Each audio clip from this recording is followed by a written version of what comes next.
أعوذ بالله من الشيطان الرجيم وقال رجل مؤمن من آل فرعون يكتم إيمانه أتقتلون رجلا أن يقول ربي الله وقد جاءكم بالبينات من ربكم কালকের আলোচনা আমরা শুনেছি যে ফেরাউন বলল যে আমাকে ছাড়ো, আমি মুসাকে হত্যা করব। মুসা তার রবকে ডাকুক। ফেরাউন যখন এইভাবে হুমকি দিল যে মুসা আলাইহিস সালামকে হত্যা করবে, কেন? ইন্নী আখাফু আইয়ুবাদদিলা দীনাকুম, আমার ভয় লাগে যে মুসা তোমাদের দিন পাল্টাই ফেলাইবে। দিন মানে আইন। গরু পূজা এটা ছিল ফেরাউনের প্রধান ইবাদত, এবং ওরা আবার ফেরাউনের ইবাদতও করতো আর গরু পূজাও করতো বনি ইসরাইল এবং কিপ্তিরা। এখন আমরা এখান থেকে একটা জিনিস আমরা জানতে পারছি যে মুসা আলাইহিস সালাম বাল্যকাল থেকেই কিন্তু ফেরাউনের দরবারে লালিত পালিত হয়েছে। কোনোদিন ফেরাউন তাকে হত্যা করার কথা বলেনি, কিন্তু হত্যা করার কথাটা বলল কখন? যখন মুসা আলাইহিস সালাম দ্বীন লাভ করলেন। তো এখান থেকে আমাদের অনেকগুলি শিক্ষার বিষয় আছে, সেটা আমরা কয়েকটা কথা আপনাকে বলছি। মুসা আলাইহিস সালাম 25 বছর পর্যন্ত মিশরে থেকে কিপ্তিকে হত্যা করে সে মাদায়েন পালাইছিল। মাদায়েনে শোয়েব আলাইহিস সালামের কন্যা বিবাহ করে সেখানে সে 10 বছর অবস্থান করেছিল। 35 বছর বয়সে মুসা আলাইহিস সালাম আবার মিশরের দিকে ফিরতেছিল। ফেরার পথে তিনি নবুয়ত লাভ করেন। ফেরার পথে এই জায়গাটা হলো, আপনারা ম্যাপ সম্পর্কে একটু ধারণা আপনাদের প্রয়োজন আছে যে লোহিত সাগরটাতে এখানে আপনার অনেক হাজি সামরা আছেন। এই লোহিত সাগরের মাথায় আকাব উপসাগর, দুইটা শাখা, আকাব উপসাগর বলা হয়। এই আকাব উপসাগরের যে পশ্চিম শাখা, এই শাখার থেকে 120 মাইল সুয়েজ খালটা হলো উত্তর দিকে, ভূমধ্য সাগরের সাথে এটা মিলিত হয়েছে। মিশরের গভর্নর আব্দুল হামিদ পাশার আমলে 1854 সালে এই সুয়েজ খাল কাটার পরিকল্পনা গ্রহণ করা হয়েছে। 1870 সালে এই সুয়েজ খাল কাটা কমপ্লিট হয়েছে। এটা খনন করেছিল ফরাসির স্টক কোম্পানি। তো এই সুয়েজ খালের পশ্চিম পারে হলো মিশর, আর এখান থেকে পূর্ব দিকে হলো সিরিয়া। তাহলে মুসা আলাইহিস সালাম সিরিয়া অঞ্চল থেকে আরও একটু দক্ষিণ থেকে মাদায়েন, এটা লোহিত সাগরের কিনারা জুড়ে বহু বড় একটা এলাকা, শোয়েব আলাইহিস সালাম যেখানে নবী ছিলেন, ওইখানে মুসা আলাইহিস সালাম শোয়েব আলাইহিস সালামের মেয়ে বিয়া করে ওখানে তিনি 10 বছর থাকার পরে যখন আবার মিশরের দিকে রওনা করলেন, তখন তিনি পথে নবুয়ত লাভ করলেন। একটা গাছের মধ্যে আগুন দেখতে পেয়ে মুসা আলাইহিস সালাম স্ত্রীকে বললেন যে তুমি এখানে থামো, আমি আগুন দেখতে পাচ্ছি, তোমার স্ত্রীর প্রসব বেদনা শুরু হয়ে গেছে, প্রচণ্ড ঝোড়ো হাওয়া শুরু হয়ে গেছে, প্রচণ্ড শীত আরম্ভ হয়ে গেছে, বকরিগুলি পালিয়ে গেছে, একসঙ্গে মহাবিপদ। এই বিপদে মুসা আলাইহিস সালাম তার ডান দিকে দেখতে পাইলেন যে একটা গাছে আগুন জ্বলে। তখন তিনি ভাবলেন যে ইন্নী আনাস্তু নারান লাদিয়াতিকুম মিনহা বিকাবাসে সাহাবেন, আর অন্য এতে আছে যে ওখান থেকে একটা আগুনের টুকরা তোমার কাছে নিয়ে আসবো, অথবা ওখান থেকে আমি পথের অনুসন্ধান পাবো। তো ওইখানে মুসা আলাইহিস সালাম যাওয়ার পরেই দেখেন যে গাছে যত জোরে আগুন জ্বলে, গাছের পাতা তত বেশি সবুজ দেখা যায়। এটা দেখে মুসা আলাইহিস সালাম অবাক হয়ে গেলেন যে আগুনে পুড়ে ছারখার হয়ে যাবে, কিন্তু আগুন যত জোরে জ্বলে গাছের পাতা তত সবুজ দেখা যায়। তখন মুসা আলাইহিস সালাম ভয়তে পালাতে শুরু করছিলেন। তখন আল্লাহ তাআলা বললেন, মুসা তুমি পালিও না, এবং আগুন তাকে এমনভাবে বেষ্টনী দিচ্ছে যে পালাতেও পারছে না। ওখান থেকে আল্লাহ বলেন যে আমি আল্লাহ তোমার সাথে কথা বলছি, তুমি তুয়া ময়দানে আসো, তুমি তোমার জুতা খোলো এবং তুমি আমার কথা শোনো। আল্লাহ তাআলা বলেন, ফাকলা না আলাইকা ইন্নাকা বিল ওয়াদিল মুকাদ্দাসি তুয়া ওয়া নাখতারতুকা ফাসতামি লিমা ইউহা। আমি তোমাকে বাছাই করেছি, তোমার কাজ ওই করা হয়েছে, এটা তুমি শোনো। এইভাবে মুসা আলাইহিস সালাম 35 বছর বয়সে যখন মিশরে আসেন, এবং মুসা আলাইহিস সালাম তাদেরকে বহুদিন 30 বছর পর্যন্ত মুসা আলাইহিস সালাম ফেরাউন, কারুন, হামান এদেরকে দাওয়াত দিয়েছেন 30 বছর পর্যন্ত। 65 বছর পর্যন্ত মুসা আলাইহিস সালাম তাদেরকে দাওয়াত দেওয়ার পরে যখন তারা মুসা আলাইহিস সালামকে হত্যা করার ষড়যন্ত্র করলো, তখন সেখানে অনেক ঘটনা, জাদুকরদের সাথে মুসা আলাইহিস সালামের সাথে মোকাবেলা হলো, জাদুঘররা পরাজিত হলো, তারা ঈমান আনলো, বিবি আসি ঈমান আনলো। এই সব ঘটনা ঘটার পরে এখন ফেরাউন মুসা আলাইহিস সালামকে হত্যা করবে, কারণ সে তার দিন পাল্টাই ফেলবে। এখন এই দিন পাল্টানোটা এটা একটা বিরাট ব্যাপার। একামতে দিন, তাবদিলি দিন, এটা বিরাট কর্মসূচি। দেখেন আল্লাহ তাআলা কোরআন পাকে আকিমুসসালাহ যে শব্দটা ব্যবহার করছেন, আকিমুসসালাহ, সেই শব্দটা আল্লাহ ব্যবহার করেন আন আকিমুদ্দিন।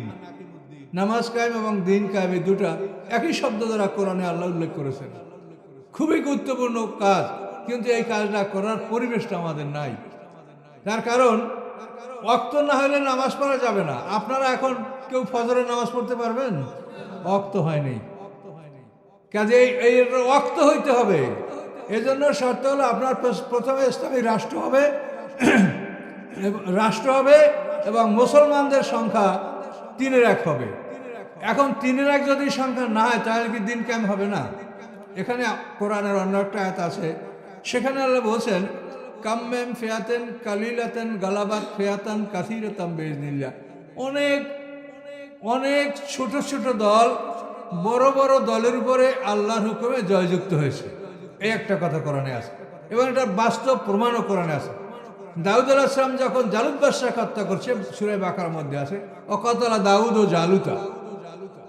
এই সময় কিন্তু দাউদ আলাইহিস সালামের এই বাহিনী, তখন পয়গম্বর ছিল শামুয়েল আলাইহিস সালাম, দাউদ আলাইহিস সালাম বালক, উনি নবুয়ত লাভ করেন নাই তখন।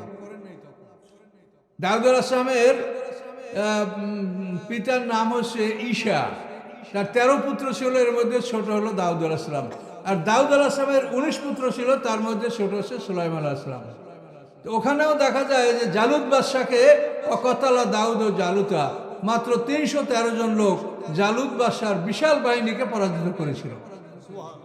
তাহলে ছোট দলও কিন্তু বড় দলকে পরাজিত করতে পারে, এভাবে দিন কায়েম হতে পারে। এবং আমরা আল্লাহর রাসূলের জীবনে দেখতে পাচ্ছি যে বদরের যুদ্ধে মাত্র 313 জন লোক, মক্কার মুশরিক ছিল 1000 এবং তারা ছিল ক্যাভালরি মানে ঘোড়সওয়ার। সেখানে এই 313 জন লোক, তাদের হাতে তলোয়ার ছিল মাত্র 8খানা। সেখানে আল্লাহ তাআলা যখন মুসলমানদের অবস্থা এতই কাহিল ছিল, আল্লাহ তাআলা আসমান থেকে ফেরেশতা নাজিল করে বদরের যুদ্ধে মুসলমানকে জিতিয়ে দিলেন। তাহলে এখন দিন কায়েমের 2টা পন্থা, একটা হলো আল্লাহ বলছেন যে তোমরা 3-1 উপনীত হও, আর 2 নম্বর হলো যে ছোট দলও বড় দলের উপরে বিজয়ী হতে পারে যদি আল্লাহ ইচ্ছা করেন। তো এখন আমাদের জন্য কি হবে সেটা আমরা বলতে পারছি না। তা আমাদেরকে সবসময় লাইনে থাকতে হবে। ডিরেল্ড হয়ে গেলে কিন্তু, লাইন থেকে পড়ে গেলে কিন্তু উঠতে পারবেন না। এই জন্য সবসময় লাইনে থাকেন, যতখানি সম্ভব ততখানি কাজ করেন। সম্ভবের বেশি অতিরিক্ত কাজ করতে গেলে আপনার ক্ষতি হবে এবং আল্লাহ এটা ক্ষতিটা চান না। তার কারণ আপনারা কোরআনের তাফসির, এটা তো খুব সোজা ব্যাপার না। মক্কাতে আল্লাহ রাসূল 13 বছর ছিলেন নবুয়ত লাভ করার পর। সেই সময় মক্কার মুসলমানরা আল্লাহর রসুলের কাছে অন্তত 70 বার জিহাদের অনুমতি চেয়েছে। ইয়া রাসূলুল্লাহ, আমরা জিহাদ করব, আমরা এই কষ্ট সহ্য করব না, কিন্তু আল্লাহর পক্ষ থেকে অনুমতি পান নাই 70 বার। এরপরে আল্লাহ রাসূল হিজরত করেছেন। হিজরত করার 6 মাস পরে সূরা হজের মধ্যে জিহাদের আয়াত নাযিল হয়েছে। 18 মাস পরে বদরের যুদ্ধ হয়েছে। তাহলে আমরা পৃথিবীতে অধিকাংশ মানুষ কোনোদিন মুসলমান হবে না। এই জন্য আপনারা একটা জিনিসের গ্যারান্টি নেন যে গণতন্ত্রের মাধ্যমে কোনোদিন ইসলাম কায়েম হবে না। এইটা 100% গ্যারান্টি। গণতন্ত্র মানে হলো মেজরিটি মাস্ট বি গ্রান্টেড, আপনাকে মেজরিটি হতে হবে। কিন্তু কোরআনে একেবারে পরিষ্কারভাবে বলেছে পৃথিবীর অধিকাংশ মানুষ কোনোদিনই মুসলমান হবে না। আমা আকসারুন নাসি ওয়ালা হারাসতুল মুমিনিন। হে রাসূল, আপনি যতই কামনা করেন পৃথিবীর অধিকাংশ মানুষ মুমিন হবে না। তাহলে মেজরিটি গণতন্ত্রে আপনার দিন কায়েম হবে না। তাহলে এখন ছোট দল দ্বারা আল্লাহ দিন কায়েম করতে পারেন। 3-1 যদি মুসলমান না হয় তাও আল্লাহ দিন কায়েম করে দিতে পারে। সেটা কিরকম হবে? সেক্ষেত্রে নবী রাসূল থাকতে হবে। যেখানে যেখানে ছোট দল দ্বারা বড় দল জিতেছে সেখানে প্রত্যেকটা ইতিহাস খুঁজে দেখেন, সেখানে নবী রাসূলরা ছিল। দাউদ আলাইহিস সালামের সময় শামুয়েল আলাইহিস সালাম পয়গম্বর ছিলেন। তালুত ছিল রাজা, দাউদ আলাইহিস সালাম ছিলেন তখন বালক। তো এইভাবে আমাদের সামনে বদরের যুদ্ধে আল্লাহ রাসূল ছিলেন, সাহাবারা ছিল। এখন আমাদের সামনে এই বিজয়ের জন্য আশা করতে পারি যে ঈসা আলাইহিস সালাম যখন আকাশ থেকে নামবেন তখন পৃথিবীতে মুসলমানদের মেজরিটি থাকবে না, কিন্তু ঈসা আলাইহিস সালাম যেহেতু তিনি রাসূল, তার নেতৃত্বে অল্প দল যুদ্ধ করলেও সেই সময় সেই দল সারা পৃথিবীতে বিধর্মীদের উপরে জয়লাভ করতে পারবে ইনশাআল্লাহ। এবং ঈসা আলাইহিস সালামের সাথে সেই সময় আরও কতগুলি শক্তি আল্লাহর পক্ষ থেকে পাবেন, যেমন খিজির আলাইহিস সালাম, এনাকে পাওয়া যাবে। দাজ্জাল যখন বের হবে, সেই দাজ্জাল সমস্ত পৃথিবী মন্থন করবে, তো মদিনায় সে ঢুকতে পারবে না। মদিনায় ঢোকার সময় খায়বারের পথে এই দাজ্জালকে বাধা দেবে খিজির আলাইহিস সালাম। আর আসহাবে কাহফ সম্পর্কে আপনারা পড়েছেন, আমার এই 8 নম্বর বই যেটা কোরআনের পয়সা, এইটার মধ্যে এগুলো আছে সব। তো এই আসহাবে কাহফ গুহাবাসী যারা সিরিয়ার ইয়ানজুলুস পাহাড়ে যারা লুকিয়েছিল, এটা ঈসা আলাইহিস সালামের তিরোধানের 150 বছর পরে এরা এই গুহায় লুকিয়েছিল, এবং 309 বছর পরে তারা গুহার থেকে তাদের পরিচয় তাদের পাওয়া গিয়েছিল।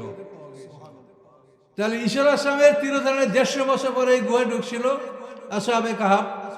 ইয়ামলিকা, মাকসালমিনা, মাসলিনা, মরনুর, দবানুর, সাজনুস, কাফাসতাতিউস, এই 7 জন, এবং কালভুম কাতমির, তাদের একটা কুকুর ছিল, সেটার নাম কাতমির। তো এই আসহাবে কাহফের একবার পরিচয় পাওয়ার পরে তারা আবার গুহার মধ্যে ঘুমিয়ে গেছে। তো ঘুমিয়ে যাওয়ার পরে এইভাবেই ঘুমন্ত অবস্থায় আছে, এবং সেই জায়গাটা এমন আল্লাহ তাআলা ভয় ভীতি দিয়ে জায়গাটাকে কর্ডন করে রেখেছে, মানে ওটাকে মানে আল্লাহ তাআলা মানে দেওয়াল করে রেখেছে, ভয়ের দেওয়াল, ভয়। সেটা কোরআনে ভাবে বলা আছে, আল্লাহ রাসূলকে আল্লাহ বলেন, লাবাত্তালাতা আলাইহিম লাওয়াল্লাইতা মিনহুম ফিরারাম ওয়ালা মুলাইতা মিনহুম রুবা। আল্লাহ বলেন, হে রাসূল, যদি আপনি মাথা উঁচু করে উকি মেরে সেদিক তাকান, ইত্তালা শব্দের অর্থ উকি মেরে তাকানো। লাবাত্তালাতা আলাইহিম, আপনি যদি উকি মেরে তাদের দিকে তাকান, লাওয়াল্লাইতা মিনহুম ফিরারা, আপনি সেখান থেকে ভয়েতে পালাবেন, ওয়ালা মুলাইতা মিনহুম রুবা, এবং ভয়েতে আপনার হৃদয়টা পরিপূর্ণ হয়ে যাবে। তা আল্লাহর রাসূলকে আল্লাহ এই কথা বলছেন যে আপনি উকি মেরেও সেখানে তাকাতে পারবেন না, এমনভাবে ভয় ভীতি দিয়া জায়গাটাকে আটকে রাখছে। তো এই লোকগুলি যে ওখানে জীবিত ঘুমাচ্ছে, এটা তার প্রমাণ। যদি কবর হয়, তো পৃথিবীর এমন কোনো কবরের কথা বলা নাই যে ওখানে গেলে আপনি ভয় পাবেন। আছে পৃথিবীর কোথাও এরকম কোনো নিদর্শন নাই, আর পায় না কেউ ভয়। কিন্তু এখানে এদের ব্যাপারে ভয়ের কথা বলা হয়েছে, কেউ যেন সেখানে কাছাকাছি যেতে না পারে। এই লোকগুলো ওখানে আছে, ঈসা আলাইহিস সালামের উম্মতেরা। ঈসা আলাইহিস সালাম যখন আকাশ থেকে নামবেন, তখন এই লোকগুলিকে আল্লাহ আবার জীবিত করে ঈসা আলাইহিস সঙ্গে এরা যোগদান করবে। ফলে অল্প সংখ্যক লোক আবার তাম পৃথিবীর কাফেরদের উপরে জয়যুক্ত হবে। এভাবে কিয়ামতের পূর্বক্ষণে ঈসা আলাইহিস সালামের অনুসারী আমরা, এরা সারা তাম পৃথিবীর অমুসলিমদের উপরে ইনশাআল্লাহ ইসলাম জয়যুক্ত হবে। ঈসা আলাইহিস সালাম 40 বছর পৃথিবীর শাসন করবেন, এরপর তিনি ইন্তেকাল করবেন। এই সময় তিনি বিবাহ করবেন, তার সন্তানও হবে। ঈসা আলাইহিস সালাম বিবাহ করেন নাই, আকাশে উনি 33 বছর বয়সে আকাশে চলে গেছেন। 30 বছর বয়সে উনি নবুয়ত লাভ করছেন, কিন্তু বাল্যকাল থেকেই তার সাথে ওহী বিনিময় হয়েছে, কিন্তু নবুয়ত প্রকৃত হয়েছে 30 বছরে। তো সম্মানিত সুধী, আমরা আপনাদেরকে এই কথাগুলো এই জন্য বলছি যে মানুষের মনে নানা ধরনের কল্পনা, কিন্তু আসলে বিষয়টা হলো পুরো কোরআন থেকে আপনাকে বিষয়টাকে মন্থন করে বের করতে হবে। তাহলে কোরআনে যে বিষয়টা আছে, সেখানে আল্লাহ তাআলা আমাদেরকে যেটা বলেছেন, সেই পজিশনটা আমরা নিজেরা হারিয়েছি। হযরত আলী রাদিয়াল্লাহু তাআলার বিরুদ্ধে কেন যুদ্ধ করা হলো, এ ব্যাপারে হাসরের ময়দানে সুম্মা ইয়াউমাল কিয়ামাতি ইনদা রাব্বিকুম তাকতাসিমুন, আল্লাহ বলেন কিয়ামতের দিন তো এইটা নিয়ে তোমরা আপোষে তর্ক বিতর্কে লিপ্ত হবে। সাহাবীরা আপোষে হাসরের ময়দানে তর্ক বিতর্কে লিপ্ত হবে। হযরত আলীকে কেন পরাজিত করা হয়েছিল, তার বিরুদ্ধে ষড়যন্ত্র করে তাকে কেন পরাজিত করা হয়েছিল, সেই সময় তো আল্লাহর দিন হারিয়ে গেল। তারপর থেকে আর কোনোদিন দিন কায়েম হয়নি। দেখেন ইতিহাস, একে একে দেখেন। আর আমার ইতিহাস আছে, আপনারা ওই কারবালার ইতিহাস থেকে আরম্ভ করে উমাইয়াদের 92 বছর ইতিহাস, আব্বাসীদের 524 বছর ইতিহাস, সংক্ষিপ্ত হলেও আমার এটা দেওয়া আছে।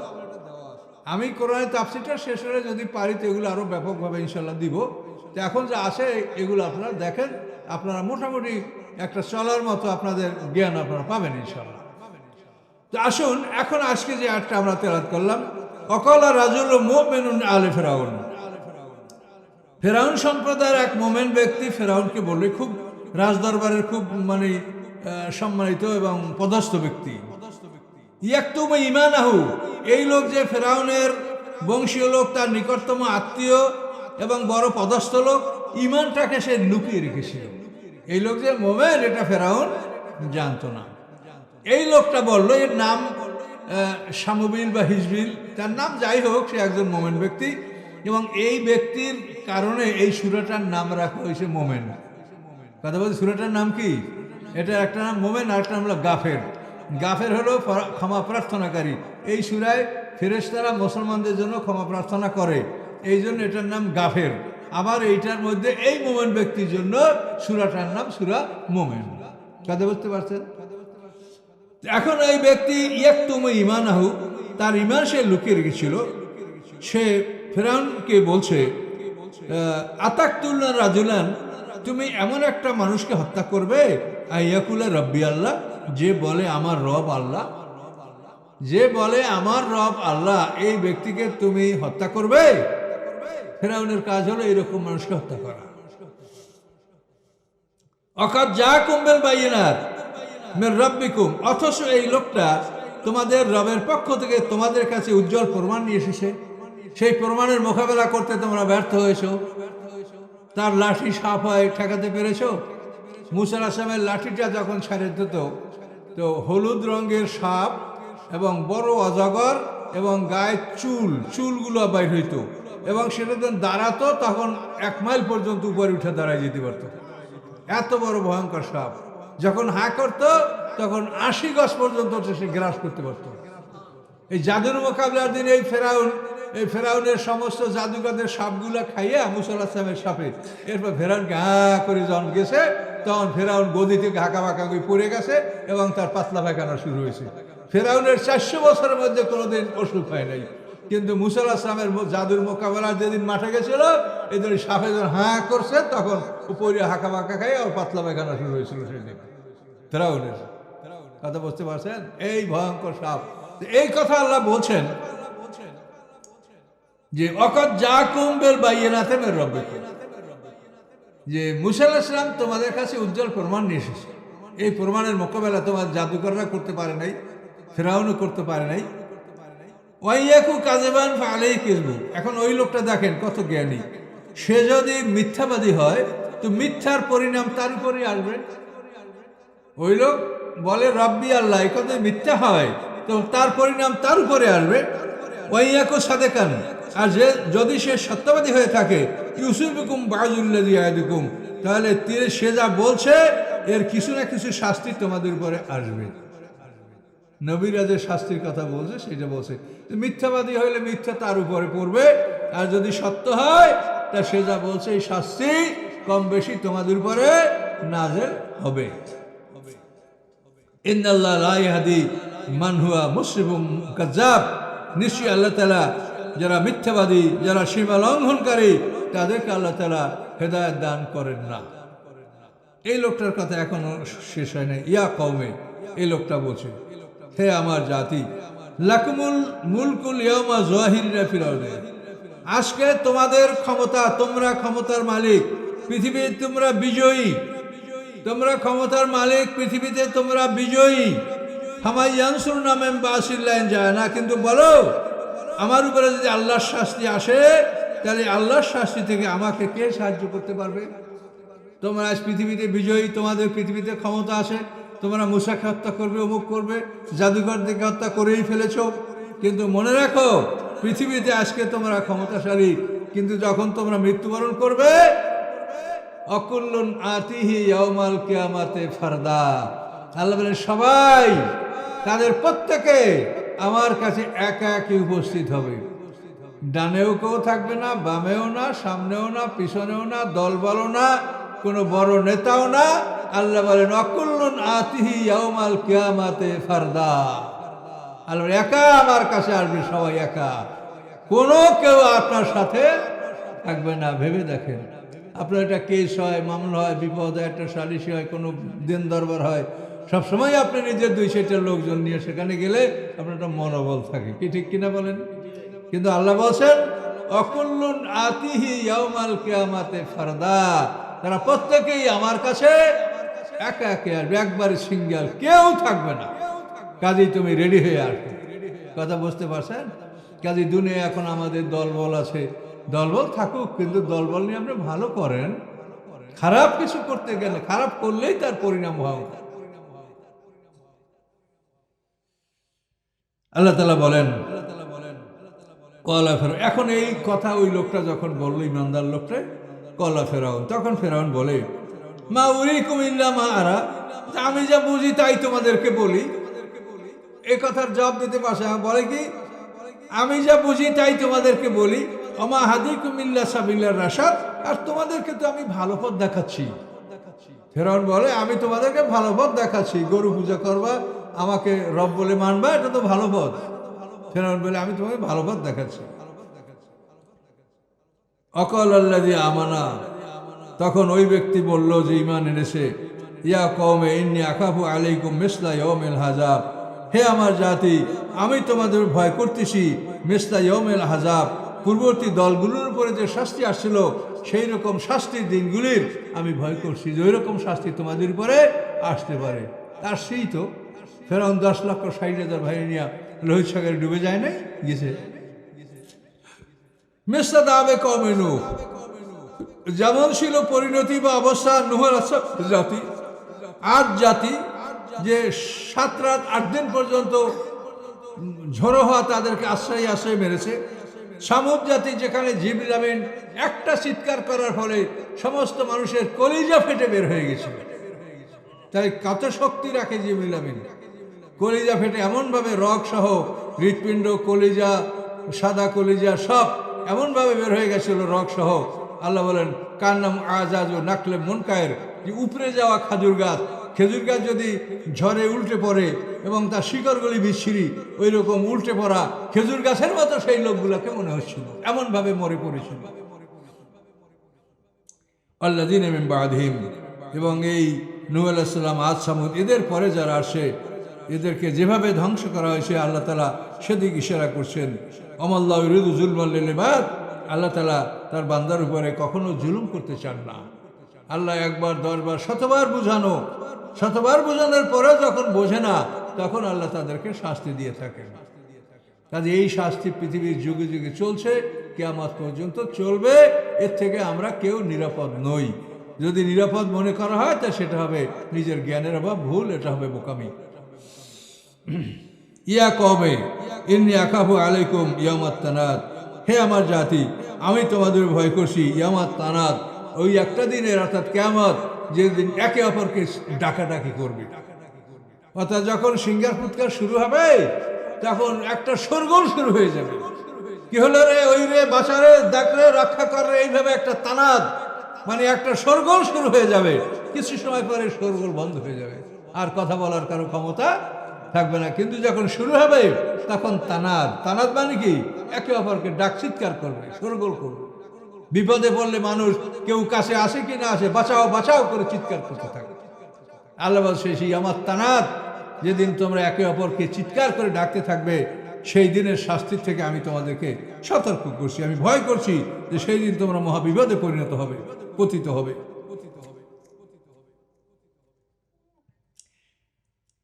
ইয়ামা তুয়াল্লুনা মুদবিরিনা, সেদিন তোমরা পিঠ দেখে পালাতে শুরু করবে, কিন্তু পালাতে পারবে না।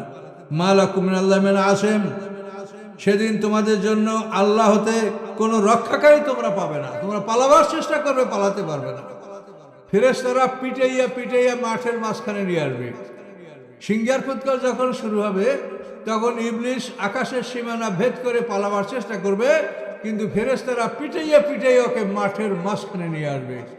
এবং আজাজিলের মৃত্যু শুরু হবে সিঙ্গার ফুৎকার শুরু হওয়ার সাথে সাথে, এবং 40 বছর বয়সে ও মরবে।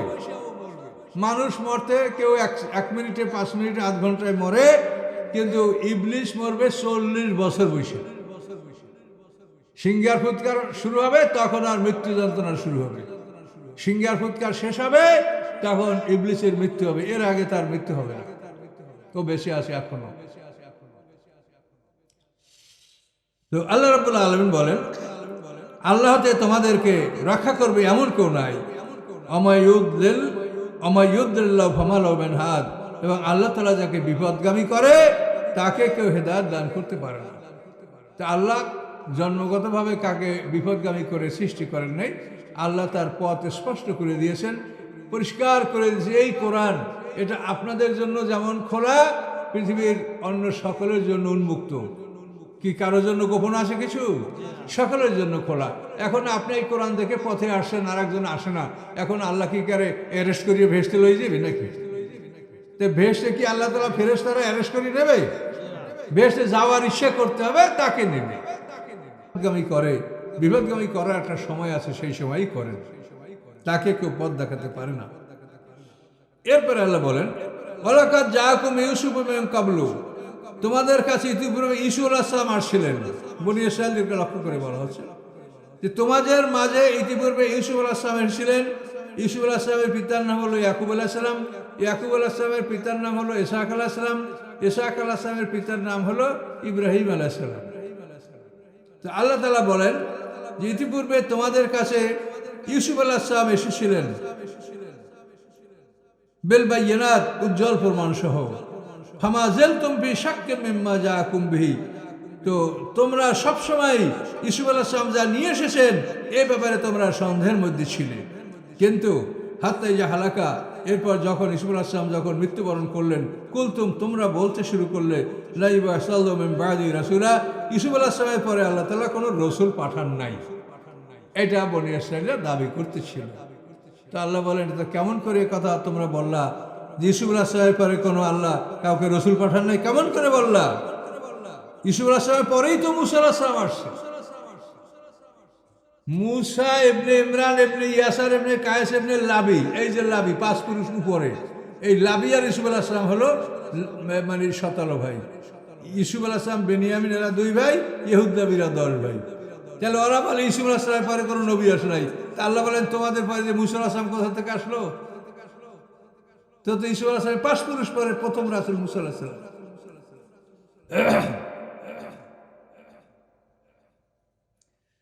কাযালিকা ইউযিল্লাহু মান হুয়া মুসরিফুম মুরতাব, এভাবেই আল্লাহ তাআলা যারা সীমা লঙ্ঘনকারী, যারা সন্দেহ পোষণকারী, তাদেরকে আল্লাহ তাআলা এভাবেই বিপদগামী করে থাকেন। আল্লাযীনা ইউজাদিলুনা ফি আয়াতিল্লাহি বিগাইরি সুলতান, যারা আল্লাহর আয়াতগুলির সাথে তর্ক বিতর্কে লিপ্ত হয় কোনো প্রমাণপঞ্জি ছাড়া। কোনো দলিল নাই, প্রমাণ নাই, মুখের জোরে আল্লাহর কোরআনের সাথে যারা তর্ক লিপ্ত হয়, কোরআনের বিরোধিতা যারা করে, কাবুরা মাকতান ইনদাল্লাহ, আল্লাহর কাছে এটা বড়ই অসন্তুষ্টির ব্যাপার যে আল্লাহর কালামের উপরে কেউ সমালোচনা করে। ওয়াইন্দাল্লাযিনা আমানু, এবং মুমিনদের কাছে এটা কঠিন একটা ব্যাপার যে আল্লাহর কোরআনের সাথে যারা তর্কে লিপ্ত হয়, এটা একটা ভয়ঙ্কর ব্যাপার। কোরআনের কথা শুনবো, মানবো, মাথা নত করবো, এর সাথে তর্ক করার কোনো ক্ষমতা আমাদের নাই।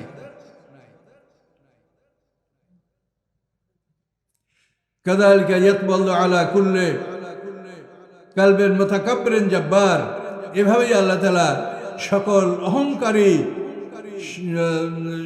অত্যাচারী এদের অন্তরের উপরে আল্লাহ তাআলা মোহর মেরে দেন। তাদের অন্তর ঈমানের জন্য উন্মুক্ত হয় না। ঈমানের জন্য আল্লাহ তাআলা মানুষের মনটাকে খুলে দেয়। আল্লাহ কোরআন পাকে বলেন, মা ইউরিদুল্লাহু আন ইয়াহদিয়াহু ইয়াশরাহ সাদরাহু লিল ইসলাম, আল্লাহ যাকে হেদায়েত দান করতে চান, আল্লাহ তাআলা তার সিনাটাকে ইসলামের জন্য খুলে দেন। এটা আল্লাহ কোরআনে বলছে। আল্লাহ এই বুকটাকে খুলে না দিলে আপনি ইসলাম এর মধ্যে ঢুকবে না। কাজে এই জন্য আল্লাহ তাবাবানি মোহর মেরে দাও, আটকাইয়ে দাও, ওটা আল্লাহ খুলবে না। কাজে আল্লাহর কাছে চাইতে হবে। তাহলে আল্লাহ যদি আপনার হৃদয়কে খুলে দেয়, তখন আপনি ইসলাম সম্পর্কে সঠিক জ্ঞান আপনি অর্জন করতে পারবেন। আল্লাহর দিন সম্পর্কে সঠিক বুঝ আপনার আসবে।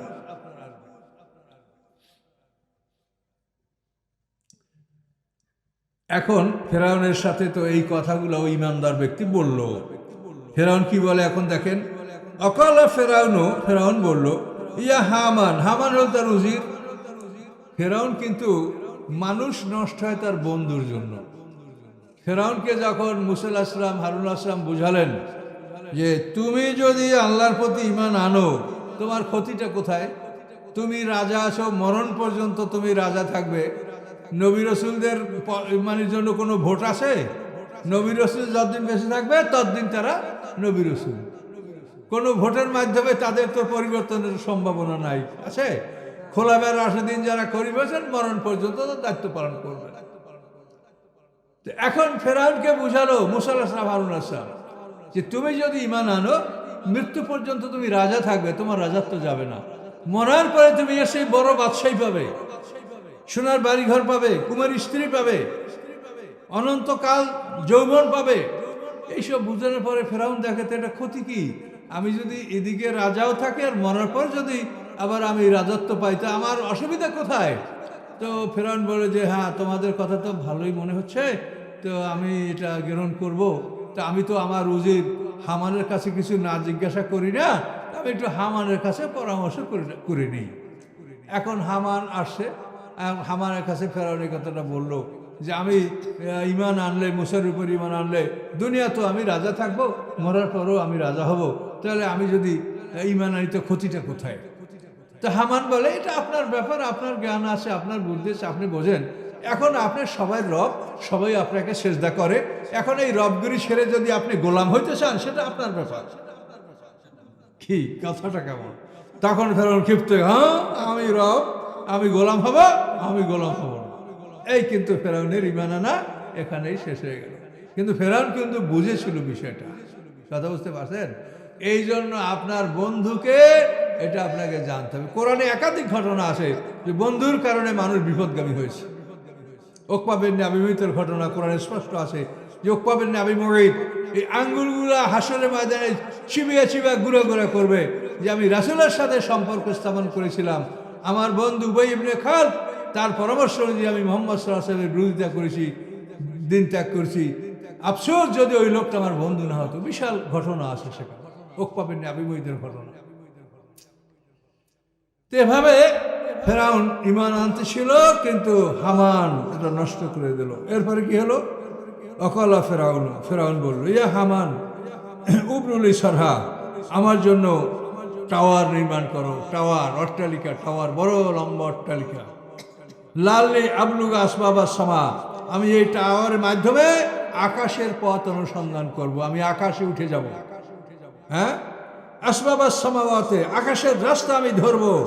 আত্তালা এলাই এলাই মুসা, আমি মুসার ইলাহের খবর নেব। মুসার ইলাহ নাকি আকাশে থাকে, তা আমি এবার আকাশের খবর নেব। বলতে পারছেন আহাম্মক কাহাকে বলে?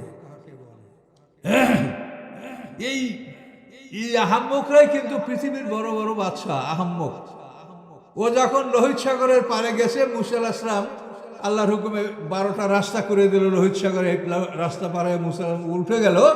ফেরাউন যখন ওইখানে গেল 10,60,000 বাহিনী নিয়া, তখন ওর রাস্তা দেখতে পেয়ে বলে কি জানেন, যে আমার ভয় নদী ফেটে গেছে, দেখো না কেমন অবস্থা।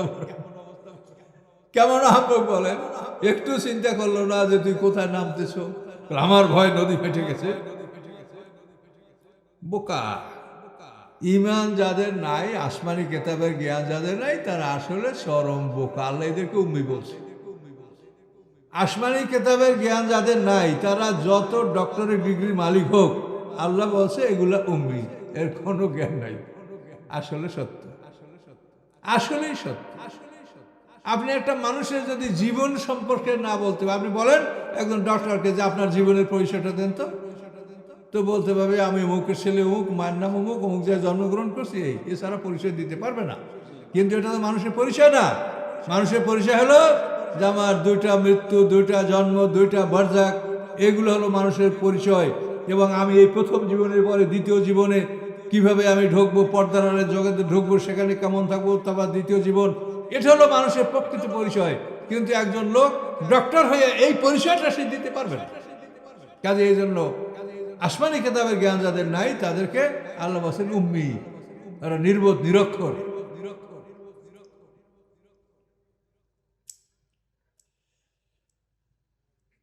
আল্লাহ বলেন ফেরাউনের কথাটা এখানে আল্লাহ তুলে ধরছেন যে আমি মুসার ইলাহের খবর নিব, ওয়াইন্নিল আজুন্নু কাযিবা, আমি মুসা আলাইহিস সালামকে মিথ্যা মনে করছি, নাউযুবিল্লাহ। ওয়া কাযালিকা যুয়্যিনা লিফিরআউনা সু'আ আমালিহি, এভাবেই ফেরাউনের জন্য আল্লাহ তাআলা তার কাজকে সুশোভিত করেছিল। এই কাজগুলি ফেরাউনের কাছে খুব ভালো মনে হচ্ছিল। এইভাবে সে বনী ইসরায়েলকে ইট বানানোর অর্ডার দিল এবং সেই মিস্ত্রি দ্বারা বিশাল অট্টালিকা তৈরি করছিল। এই তৈরি করার পরে সে অট্টালিকা ভেঙ্গে 3 খণ্ড হয়ে পতিত হয়েছিল। এক খণ্ড ফেরাউনের সৈন্যবাহিনীর ব্যাপারে তারা ধ্বংস হয়েছে, এক খণ্ড নদীতে পড়েছে। তো এইভাবে 3 খণ্ড হয়ে ফেরাউনের এই অট্টালিকা ধ্বংস হয়েছে। অশুদ্ধ আনে সাবিল, এভাবে ফেরাউনকে আল্লাহর পথ থেকে শয়তান ফিরে রেখেছে। অমা কাইদু ফেরাউন ইল্লা ফি তাবাব, এবং ফেরাউনের ষড়যন্ত্র ধ্বংস ছাড়া আর কিছু ছিল না, শুধু ধ্বংস আর ধ্বংস। অকল আল্লাযী আমানা, ওই ইমানদার ব্যক্তির কথা আবার এই মোমেন ব্যক্তির নামে সূরাটার নাম মোমেন। অকল আল্লাযী আমানা, অথবা ইমানদার ব্যক্তি বলল, ইয়া কওমে, হে আমার জাতি, ইত্তাবিউনি, তোমরা আমার অনুসরণ করো, আহদিকুম সাবিলার রাশাদ, তোমাদেরকে আমি সরল পথ আমি দেখাবো।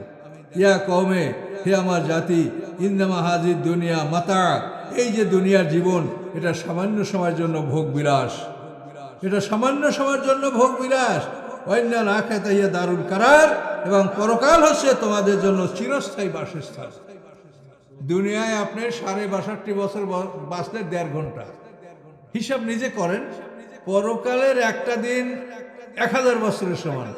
এখন দুনিয়ায় যদি আপনি 1000 বছর বাঁচেন, তাহলে পরকালের একদিন। যদি 500 বছর বাঁচেন 12 ঘন্টা, 250 বছরে 6 ঘন্টা, 100 বছরে 3 ঘন্টা, 62.5 বছরে 1.5 ঘন্টা, 41 বছর 8 মাসে 1 ঘন্টা। আপনি হিসাব করে নেন। এই জন্য আল্লাহ বলছেন যে এটা একটা সামান্য ভোগবিলাস। ভোগবিলাস, খেলা তামাশা। আপনি একটা সিনেমা হলে 3 ঘন্টার মধ্যে আপনাকে একটা জীবনের শুরু থেকে শেষ পর্যন্ত দেখানো হয়, কি ঠিক কিনা বলেন? একটা সিনেমা হলে ঢুকলে 3 ঘন্টার মধ্যে রহিম রুব্বান, মানে রহিম বাদশার জন্ম হয়েছে, ওয়া ওয়া করে কান্দে, 12 দিনে হারে বিয়া দিছে রুব্বানের সাথে। এরপর বড় হয়েছে, রহিম তাজলের প্রেমে পড়ছে, বড় হয়েছে, রাজত্ব করছে, রহিমের রাজধানী শেষ হয়ে গেছে।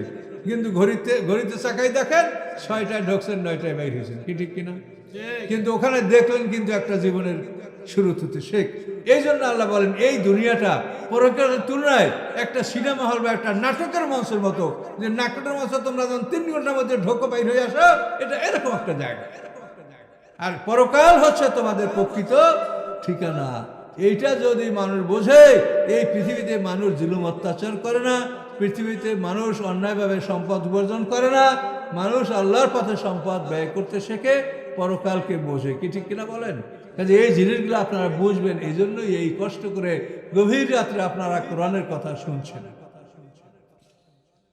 তো ওই লোকটা বলল যে দুনিয়ার জীবনটা হলো একটা খেলাঘর, আর পরকালের জীবন হচ্ছে তোমার প্রকৃত জীবন, যেখানে 1000 বছরের সমান একটা দিন। মান আমেলা সাইয়াতান ফালা ইউজা ইল্লা মিসলাহা, যারা খারাপ কাজ করে তাদেরকে উহার সমপরিমাণ শাস্তি দেওয়া হবে। কিন্তু ওমান আমেলা সালেহান, যারা ভালো কাজ করে, মেন যাকারিন আও উনসা, সে নারী হোক বা পুরুষ হোক, হুয়া মুমিনুন, সে যদি ইমানদার হয়, ফাউলাইকা ইয়াদখুলুনা জান্নাতা, তারা জান্নাতে প্রবেশ করবে, ইউরজাকুনা ফিহা বিগাইরি হিসাব, সেখানে তাকে জীবিকা দান করা হবে বিনা হিসাবে। পাপ করলে তার শাস্তি দেওয়া হবে হিসাব করে, নেকামল করলে জান্নাত দেওয়া হবে এবং সেখানে তাকে নিয়ামত দেওয়া হবে বিনা হিসাবে। অফুরন্ত নিয়ামত আপনাকে সেখানে দেওয়া হবে জান্নাতে।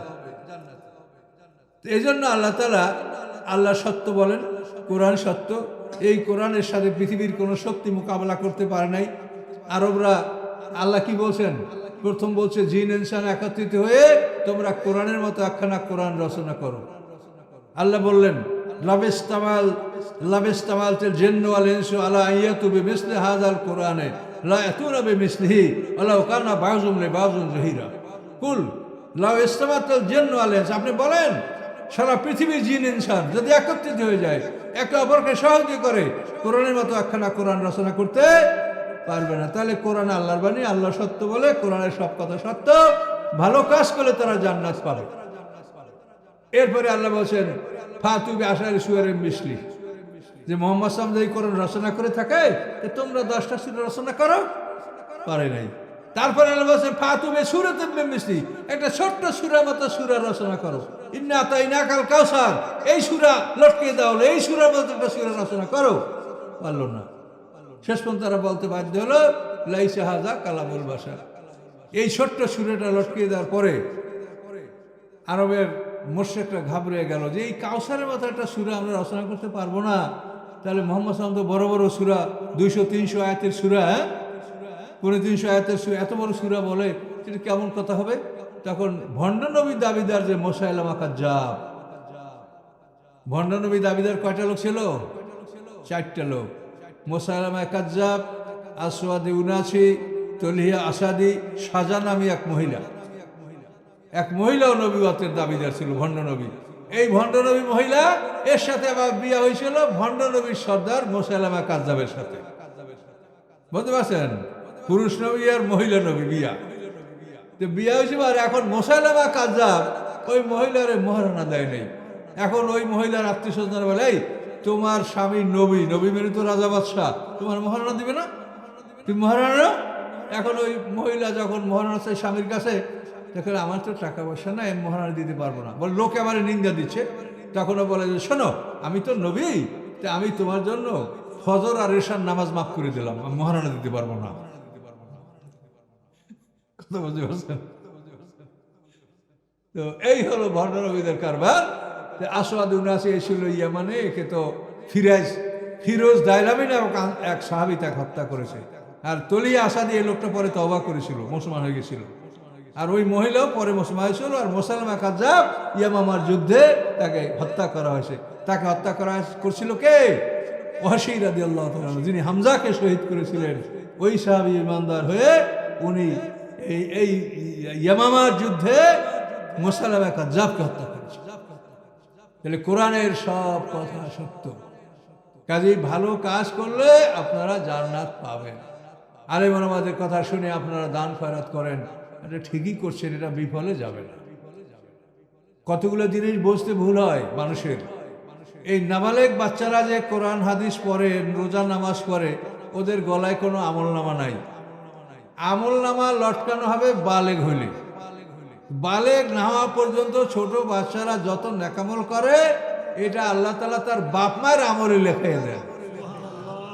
জীবনে যারা কোরআন শরীফ পড়তে পারেন নাই, যদি আল্লাহ না করুক নিজে চেষ্টা করেন, সন্তানটা যদি এরকম নুরানি হাফিজি মাদ্রাসায় পড়ে, এই আমলটা তো আপনার আমল নামায় জমা হয়ে যাবে।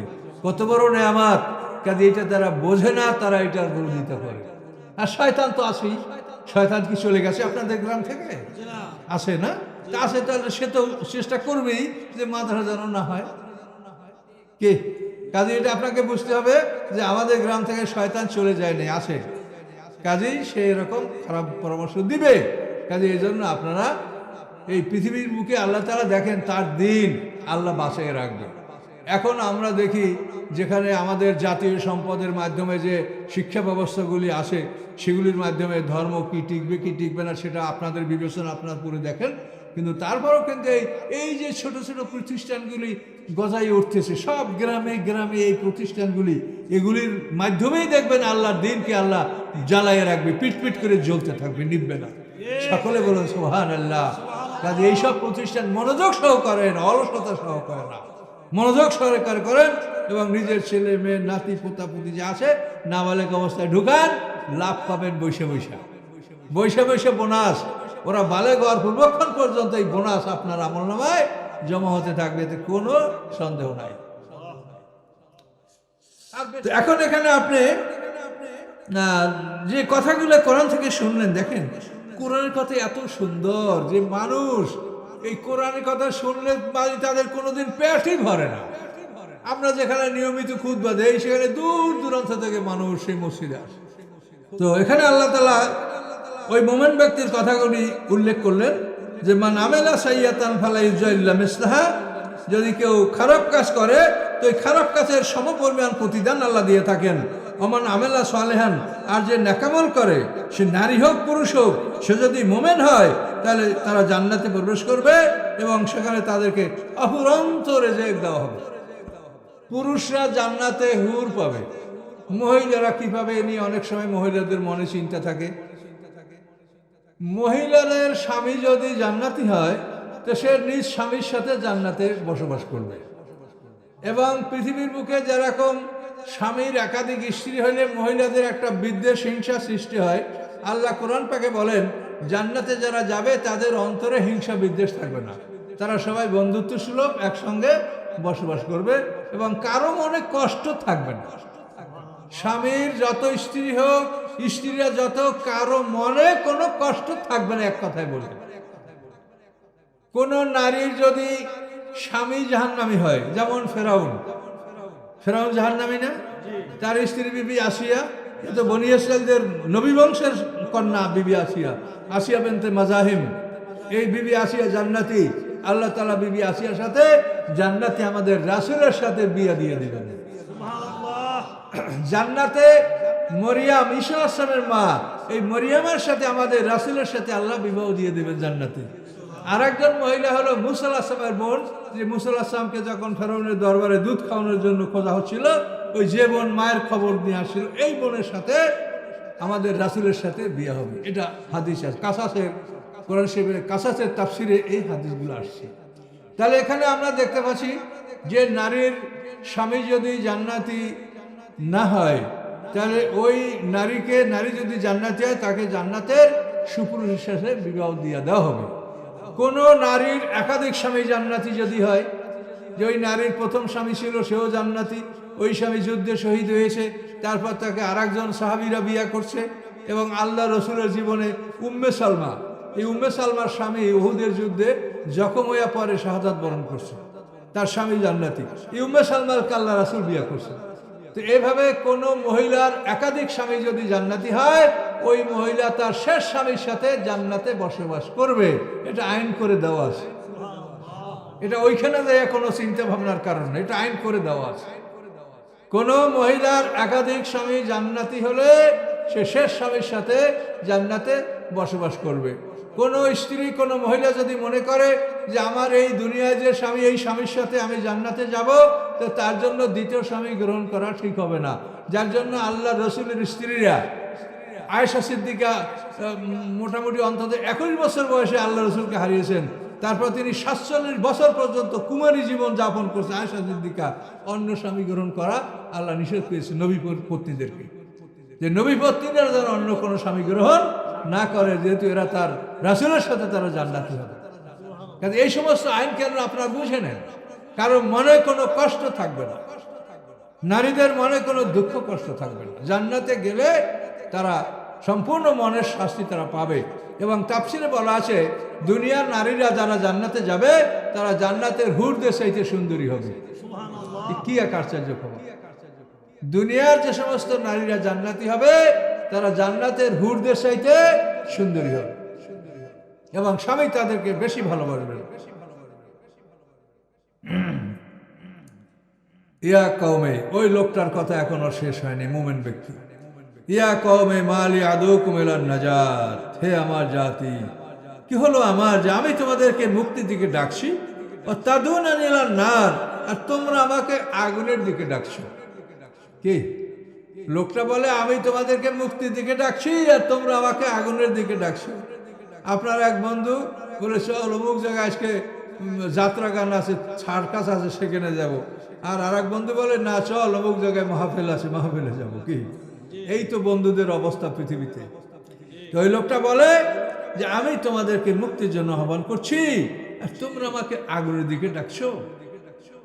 তাদুনানি লিআকফুরা বিল্লাহ, তোমরা আমাকে ডাকছো যে আমি আল্লাহর সাথে কুফরি করব, বা উশরিকা বিহি, আমি আল্লাহর সাথে শরীক করব, মা লাইসা লি বিইলম, যে ব্যাপারে আমার কোনো জ্ঞান নাই, আল্লাহর সাথে অংশীদার সাব্যস্ত করার কোনো প্রমাণ আমার কাছে নাই, আমি কি করে আল্লাহর সাথে অংশীদার সাব্যস্ত করব? ওয়ানা আদুকুম ইলাল আজিল গাফফার, ওই লোকটা বলে আমি তোমাদেরকে ডাকতেছি এক আল্লাহর প্রতি যিনি পরাক্রমশালী এবং ক্ষমাশীল। লা জারামা, নিশ্চয়ই, আন্নামা তাদুনানি ইলাইহে, নিশ্চয়ই তোমরা আমাকে যেদিকে ডাকছো লাইসা লাহু দাওয়াতুন ফিদ দুনিয়া ওয়ালা ফিল আখিরা, সেদিকে মানে দুনিয়া আখিরাতে কেউ তাকে ডাকে না। অর্থাৎ তোমরা যে মূর্তিগুলোর দিকে আমাকে ডাকছো, মানে গাভী পূজা করার জন্য ডাকছো, দুনিয়া আখিরাতে কেউ ওদেরকে ডাকে না। দুনিয়া থেকে গরুর কাছে কেউ কিছু চায়? হ্যাঁ, আমি দেখছি খানজাহান আলী বাগেরহাট খানজাহান আলী দরগা আছে না, যে দরগায় কুমির আছে, তো কুমির শীতকালে ডাঙ্গায় ফকির দিয়ে উঠাই রাখছে। এখন মানুষেরা কুমিরের লেজে চুমু খায়, লেজে মানে হাত দিয়ে তার কপালে শোয় কুমিরের কাছে। কন তোরে আল্লাহ মানুষ বানাইছে কি জন্য তুই কুমিরের লেজে চুমু খাও?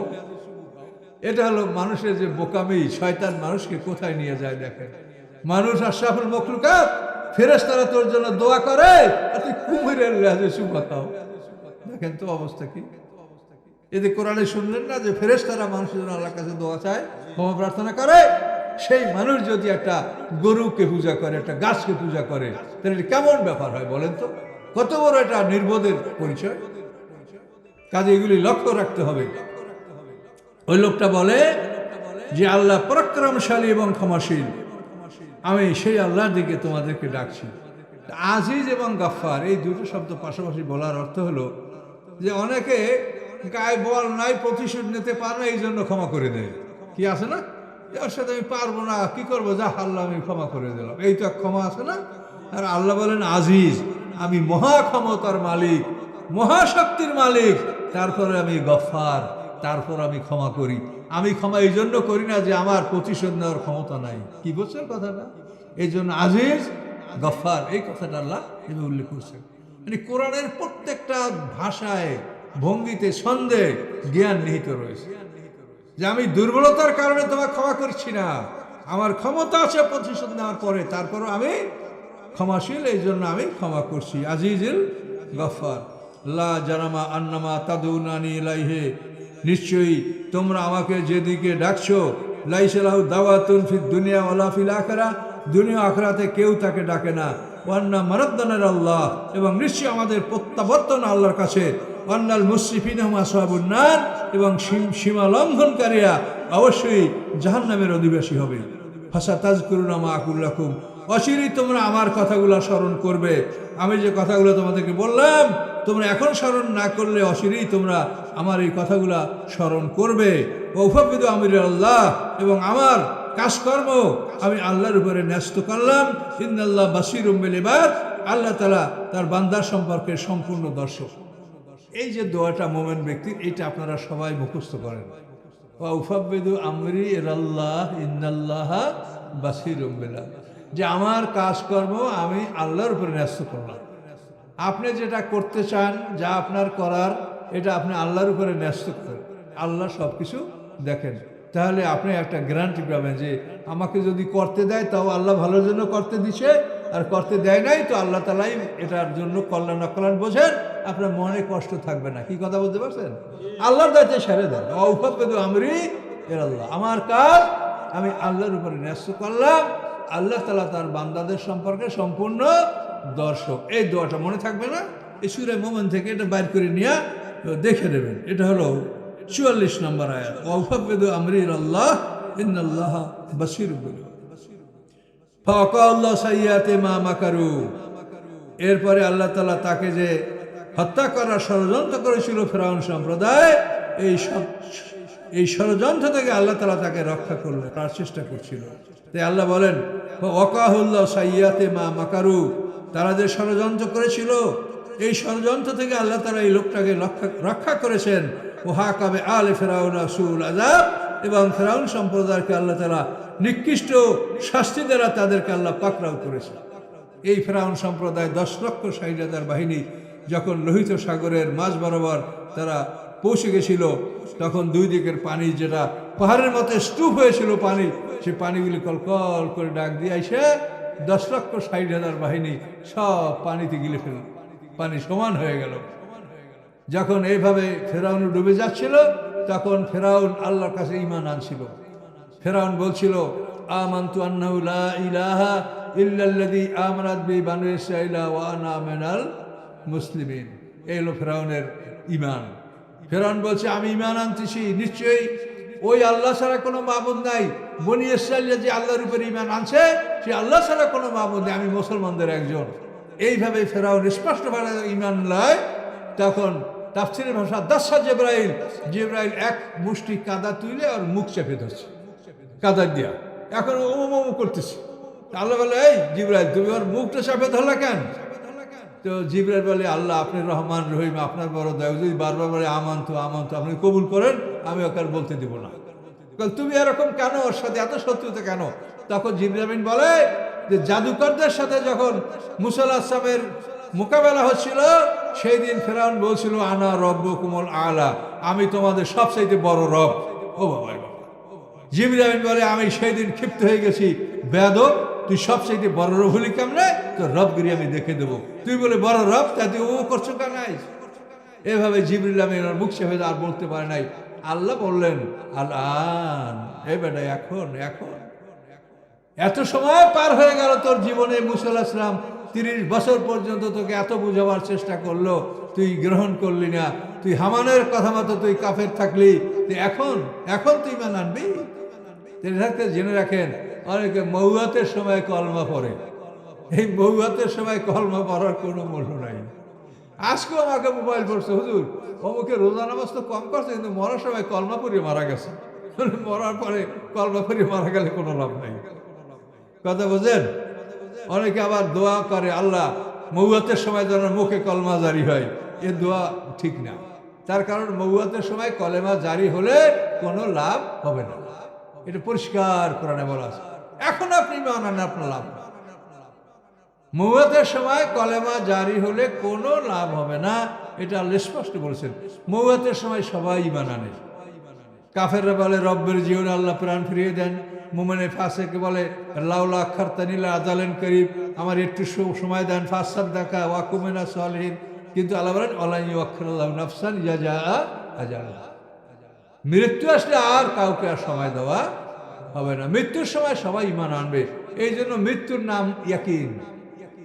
ওয়াবুদ রাব্বাকা হাত্তা ইয়াতিয়াকাল ইয়াকিন। আল্লাহ বলেন, হে মুহাম্মদ সাল্লাল্লাহু আলাইহি ওয়াসাল্লাম, আপনি আপনার রবের ইবাদত করেন মৃত্যু আসা পর্যন্ত। এই ইয়াকিন মানে মৃত্যু, মৃত্যুর সময় সবাই ইয়াকিন আনে। আহলে কিতাবদের সম্পর্কে আল্লাহ কোরআনে বলেছেন, ওয়া মিন আহলিল কিতাবে ইল্লা লা ইউমিনান্না কাবলা মাউতি, প্রত্যেকটা আহলে কিতাব মৃত্যুর আগে ঈমান আনবে। তাহলে আহলে কিতাব মৃত্যুর আগে ঈমান আনবে, কাফেররা মৃত্যুর আগে ঈমান আনবে, মুমিনে ফাসেকে আল্লাহর কাছে দান খয়রাত করার জন্য সময় পাবে। তাহলে এখন মৌয়াতের সময় যদি আল্লাহ ঈমান কবুল করে, আল্লাহর দোজক একেবারে ফাঁকা থাকবে, একটাও দোজকে যাবে না। কি? আর আল্লাহ বলছেন কি, আমলা আন্না জাহান্নামা মিনাল জিন্নাতি ওয়ান নাসি আজমাইন, যে আমি জাহান্নামকে জিন ও ইনসান দ্বারা পরিপূর্ণ করবো, দুটাকে ভরবো। কাজে মৃত্যুর সময় ঈমান কবুল করলে দোজক ফাঁকা, একজনও দোজকে যাবে না। এই জন্য মৃত্যুর সময় কোনো মানুষের ঈমান কবুল হবে না, নেকামল কবুল হবে না। মৃত্যুর ফেরেশতা যখন হাজির হবে, কিরামুন কাতিবিন আমলনামা ক্লোজ করে সেটা বন্ধ করে রেখে ওরা চলে যাবে। তখন আপনি বলবেন রব্বি আল্লাহ, কে শোনে আপনার কথা, কে লেখে? মৃত্যুর সময় কোনো নেকামল কবুল হবে না। কিন্তু মরার পরে আল্লাহ তাআলা মানুষের গলা থেকে আমলনামা খুলে নেবেন না, এটা গলায় থাকবে। এই আমলনামাটা নিয়েই হাসরের ময়দানে আমরা উঠবো। এই আমলনামা দেখে আমাদেরকে ফেরেশতারা চিনবে যে কে কোন নবীর উম্মত। আমাদের আমলনামায় উপরে লেখা লা ইলাহা ইল্লাল্লাহু মুহাম্মাদুর রাসূলুল্লাহ, এটা আমরা প্রথম শিখেছি। এই জন্য এই হেডিং দেখে ফেরেশতারা হাসরের ময়দানে বলবে, এই তোমার নবী মুহাম্মদ সাল্লাল্লাহু আলাইহি ওয়াসাল্লাম ওখানে আছে, তুমি এই লাইন ধরো, সেখানে যাও, হাউজে কাউসারের পানি পান করো। আবার দেখা হবে লা ইলাহা ইল্লাল্লাহ মুসা কালিমুল্লাহ, তাদেরকে ফেরেশতারা, এই তোমার নবী ওখানে হাউজে কাউসারের পাশে কুয়ার কাছে বসা আছে, যাও সেখানে তুমি পানি পান করো। এভাবে লা ইলাহা ইল্লাল্লাহ দাউদ খলিফাতুল্লাহ, লা ইলাহা ইল্লাল্লাহ ঈসা রুহুল্লাহ, লা ইলাহা ইল্লাল্লাহ ইব্রাহিম খলিলুল্লাহ, প্রত্যেক নবীর উম্মতের গলায় ওই আমলনামা থাকবে, তার উপরে ওই কলেমাটার হেডলাইনটা থাকবে। এইটা দেখে ফেরেশতারা তাদেরকে আপন আপন নবীর কাছে পৌঁছিয়ে দিবে। সকলে বলেন সুবহানাল্লাহ। কাজে আমলনামা যাদের এই কলেমা নাই, তারা যদি ভুলেও হাউজে কাউসারের কাছে যায়, তো ফেরেশতারা লোহার ডান্ডা দিয়ে পিটিয়ে পিটিয়ে তারাই দেবে, যে এখানে কি বেটা তোর, এখানের পানি তোর নাই। কাজে এই জন্য আমাদেরকে এই বিষয়গুলি জানতে হবে যে মৃত্যুর সময় কোনো ঈমান কবুল হবে না। কিন্তু মৃত্যু ব্যক্তির জন্য যদি আপনারা দোয়া করেন তো ওটা কিন্তু আল্লাহ ইচ্ছা করলে আমার নামে ঢুকাই দিতে পারে। কথা বলতে পারছেন? এই জন্য আল্লাহ তাআলা কোরআনে মৃত্যু ব্যক্তির জন্য দোয়া করা, মা বাবার জন্য দোয়া করার জন্য কোরআনে আল্লাহ আদেশ দিয়েছেন। উপকার না হইলে আল্লাহ আদেশ দিবেন কেন? হ্যাঁ, কাজে আল্লাহ আদেশ দিয়েছেন, আল্লাহ তা'বুদু ইল্লাহু ওয়া বিল ওয়ালিদাইনি ইহসানা আনুশকুরলি ওয়ালি ওয়ালিদাইকা। আল্লাহ বলেন আমার শুকর করো, পিতামাতার শুকর করো। তা আল্লাহর শুকর হলো 5 ওয়াক্ত নামাজ, পিতামাতার শুকর হলো 5 ওয়াক্ত নামাজের পরে কবর জিয়ারত করে তাদের জন্য দোয়া করা। তো এগুলি আপনারা আমল করবেন এবং জীবনে ভালোভাবে চলার চেষ্টা করবেন।